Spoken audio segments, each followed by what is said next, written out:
Gentlelady from Washington reserves. Gentleman from South Carolina is recognized. Thank you, Mr. Speaker. I have to just, I'm sitting here stunned in astonishment for a minute that just a second ago I talked about what the law was, and despite that, the gentlelady from Illinois comes forward to again repeat the same old tired, hackneyed lies that they've been perpetuating for months about this bill. If they want to complain about the strip searches that they say occur or are occurring under this bill, maybe they should go talk to the member of their conference that wrote the original law, that processed this. The William Wilberforce Trafficking Victims Protection Reauthorization Act of 2008. That was a Zoe Lofgren bill. So they want to complain about the medical evaluations that happen right now under a bill that they wrote, and they want to blame Republicans. This kind of reminds me of the economy is the Republicans' fault, but they're the ones that caused the inflation crisis under Joe Biden.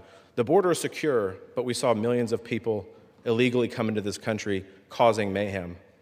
Housing is too expensive, but they have regulated all businesses in this country into the ground in the last administration. These are things that they've caused. So if they want to talk about how we can perfect the medical evaluations of minors that come into this country, fine, we could talk about that. But I think having a little bit of ownership for a minute, that they're the ones that created the dang law, not us.